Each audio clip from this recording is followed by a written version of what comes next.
family akkam jirtu Feyo tuubiidha egaa akkuma beekamu kana dura wanta forex wajjin qabatu content forex trading wajjin qabatu isiniif dhiyeessaa jiraachuun keenya yaadatama amma basic level irra jiraachaadha gara advanced level itti oluma wajjiniin deemaa jirra normal jechaadha egaa forex trading maalidha kamittiin barachuu dandeenya kamittiin profitability dandeenya risk management akkamii yoo fayyadamneeti profitability dandeenya namoonni naan jechaa turtan jirtu yookaan immoo gaa profitable yookaan professional trader ta'uudhaaf maaltu nu gaafata maaltu nurraa eegama warreen jettan jirtu jechaadha. Egaa forex trading baratanii xumuruudhaaf kana jechuuf hin danda'amu maaliif just orumti perfectly yookaan consistently profitable yookaan maallaqa hojjechaa warreen jiran iyyuu miiliyoonaan warreen hojjetan iyyuu perfect miti. Maaliif analyzing hojjetu profitable ta'uu danda'u yeroo 100% profitable ta'uu hin danda'amu jechaadha. Maaliif marketing gaafa hojjetamu forex trading marketing kuni low gaafa galu gaafa sosochuu gaafa movement qabaatu isaanis profitability gati argachuuf hojjetanii fi amma 100% market kill gochuun hin danda'amu jechaadha. Kanaaf olmaa gala barachuudhaaf yookaan waa'ee marketing kana baruudhaaf at least 6 months yookaan ji'a 6 isaa ol amma waggaa tokkotti googiliin yookaan researchiin adda addaa akka lafa kaa'utti jechaadha. Egaa nuti immoo forex trading kana barannee xumuruudhaaf maaltu nurraa eegama akkamittiin immoo profitability dandeenya warreen hojjetanii namni akka sadarkaa isaatti egaa fakkeenyaaf hojii keessan yeroo keessa waan hundumaa keessan invest irratti gootennaan yeroo gabaabaa keessatti forex trading baruu dandeessu jechaadha. Normally profitability ta'uudhaaf fakkeenyaaf mana barumsaa keessatti waggaa 17 xumuree booda namni tokko ergasii booda kan inni hojiitti bobba'u. Just kun immoo akkamitti ji'a 2-3 booda akkamitti baratamee profitability ta'uu danda'ama. Just time barbaada jechaadha. Wanti kunis akka biizineesii guddaa tokkotti gatii lakkaa'amuu fi akka addunyaattis biizineesii guddaa gatii ta'ee fi yeroo dheeraa fudhachuu danda'a garuu yeroo keessa irratti invest goonaan ji'a waggaa tokko siin ga'a jechaadha profitability keessa yookaan profitii yookaan bu'aa keessa seenuudhaaf. So kanaaf immoo akkamittiin immoo marketii kana keessa turuu dandeenya yeroo baay'ee marketiin nurkatti dho'eeraa maallaqa keenya yookaan hatameera namoonni naan jettan jirtu sirriidha waan nama hundumaa gatii mudateef jechaadha. Lose yookaan maallaqa dhabuun yookaan maallaqa nyaatamuun part of the trading bakka. Paartii kanaadha yookaan qaamuma forex trading namni utuu maallaqa isaan nyaatamin profitability trader ta'e hin jiru jechaadha. Kanaaf isa sodaatanii trading warreen dhaabuu barbaadanii karaa kanaas jajjabeessuun barbaada. Ammallee risk management yookaan maallaqa keenya qusannee itti fayyadamuu dandeenya jechaadha. Kanaaf immoo akkamittiin fayyadamuu dandeenya risk management low size pips waan jedhamu kan dura YouTube irratti gatiin hojjedhee fi achi jala seentanii daawwachuu dandeessu. Har'a garuu risk management akkamittiin fayyadamuu dandeenya warreen jettanii as a beginner $100 yookaan $200 $300 amma $100tti gaadha yaada warra beginners taataniif. Amma maallaqa qabnu irratti deposit goonee gaafa nyaatamnu forex scam yookaan gambling akka hin jenneef jechaadha. Knowledge gahaa ta'e confidence emotionally tuntanii sammuu keenya amansiisni akka itti seennuu fi qophiin nurraa eegamu barbaachisaadha jechaadha. Kanaaf risk management low size gadi bu'aa yookaan fakkeenyaaf 100 fayyadamtoo ta'e low size 0.01 yoo seentanii just eegdanii riskii keessan stop loss sirrii ta'e fayyadamtanii take profit keessanii yerootti analyze hojjechaa ofii keessan develop gootanii marketing familiar akka taataniif isin gargaara jechaadha. Isa kanaaf kuni paartii successful trader yookaan professional trader waan nu gargaarudha jechaadha. Har'ammoo wanta gaggabaabaa lama maalidha fair value gap yeroo jedhamu nageessu akkasumas breakout yookaan order block yeroo jedhamu nageessu jechaadha.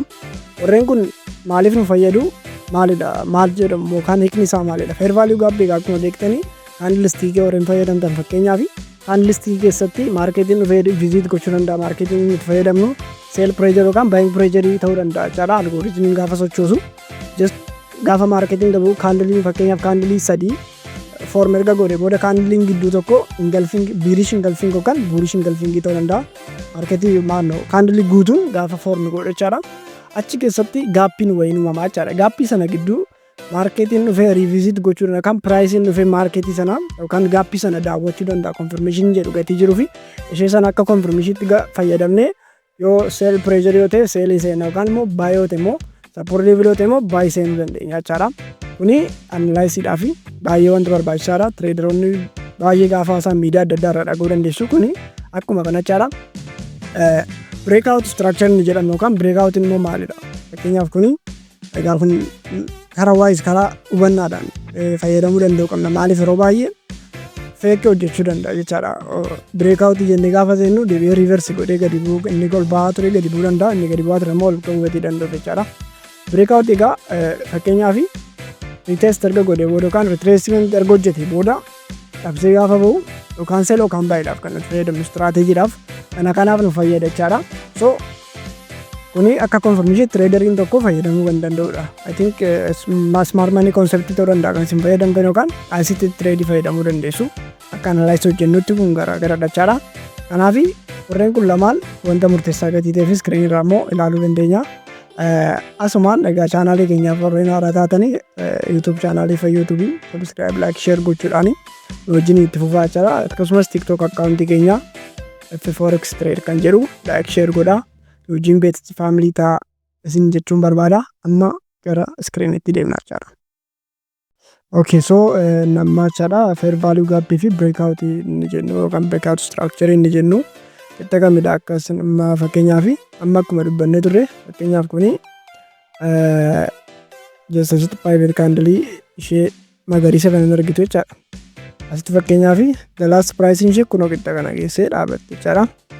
Kuni last price kana ture isa booda dhufee bullish engulfing tokko hojjete jechaadha. Bullish engulfing kun as dhufee then erga dhufee price asitti erga hojjete booda buyers pressure isaa gatii baay'ee ol kaatee fi yookaan support level gatii qixa kana darbuu gatii hin dandeenye fi deebisee dhufee kana form godhe jechaadha.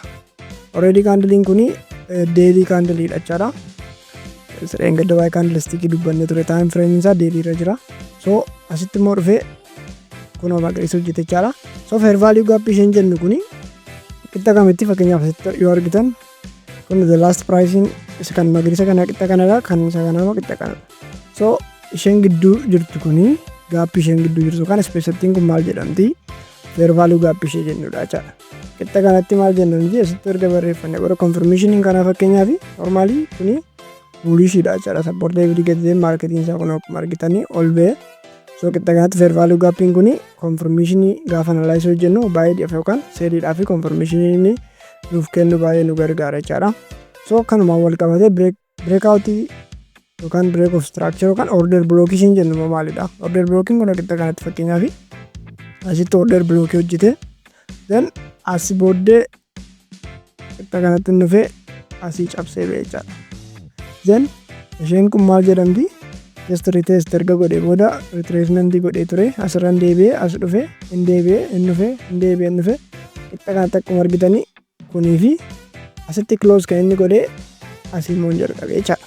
So kanaaf breakout hin jennu kun qixa kanatti baay'ee gallaa jechaadha. Akkuma isinitti agarsiise candle isaa gatii daily gatii ta'ee fi normally kun long position dha jechaadha. As swing trader yeroo baay'ee kan kana fayyadamu.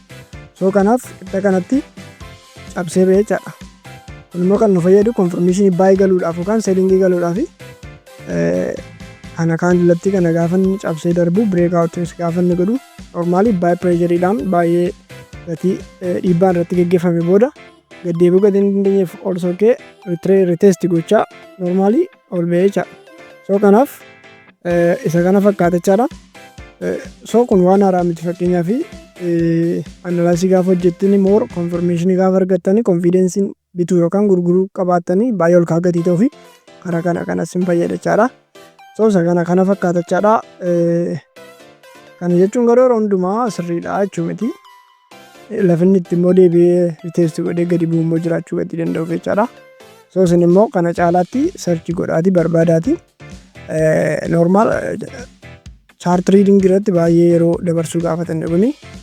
Kanaaf isin immoo 5 yookaan 2 yookaan 3 ilaaltanii more confirmed gochuu dandeessu jechaadha. Qixa kanatti akkuma isinitti kunoo isheen kunis fair value gap hojjetteetti jechaadha. Isheen kun space normally candleota kana lamaan gidduu jiru bullish ta'uu danda'a fair value gap gaafa hojjennu analyzing keenya up trend fi down trend irratti hojjechuu dandeenya. Isheen kun kan bullish jechaadha normally. So kan bullish immoo fakkeenyaaf kunoo qixa kanatti akkuma isin argitanii asittis kunoo qixa kanatti normally full candle erga guutee booda asitti dhufee itti fufee jechaadha. Isheen specialtiin kun maal jedhamti? Fair value gap dha jechaadha. Asuma wal qabatee fakkeenyaaf volume imbalancing waan jedhamus jira. Volume balancing kunis maalidha? Qixa kanatti marketii saayidiidhaan utuu hin cufini bukkeetti dhufee laa kun asitti akkuma isin argitanii asitti dhufee close utuu hin godhin fakkeenyaaf asitti close godhee jira. Qixa kanatti immoo spacein argitu kun qixa kanatti dhufee as darbee jira. Kunis more sellingiidhaaf kun immoo fakkeenyaaf push gochaa jira normally marketichi kun qixa kanatti down trend gatii hojjetee fi qixa kanatti sellingiidhaaf push godhaa jira. So kun for different confirmation nu fayyaduu gatii danda'u fi akka ittiidhaan yoo hojjenne more profitability ta'uun keenya kan chance in profitability ta'uu keenya ol kaa'adha jechaadha. So more analysis hojjedha. More chart irratti yeroo keessan dabarsa. Even news fundamental wantoota ta'anis technical analysis more yoo fayyadamtani kanuma dhaachaa traderii kan isin godhu. For more accountii keenya yookaan chaanaalii keenya subscribe share gochuudhaan nu jajjabeessaa. More akka inni nama bira ga'uuf jechaadha. Kana fakkaataa waan hordoftaniif galatooma. Viidiyoo gara biraan ol agarra. Thank you.